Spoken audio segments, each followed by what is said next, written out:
everyone. Good afternoon Spain and good evening Philippines. So, ayan yung aming ulam ngayon. Parang nasa Philippines kami. And tingnan nyo guys, tambo.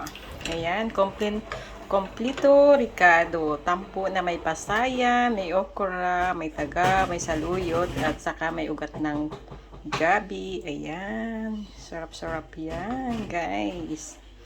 And then, meron kaming adobong, ayan, adobo na ano siya, medyo natustaw siya, oh. Muntik na masunog sa adobong paa ng manok, ayan, yummy. And then, meron paksiw na tulingan, ayan, sarap yan guys, yummy. So, guys, yung aming ulam ngayon. So, ayan, yummy.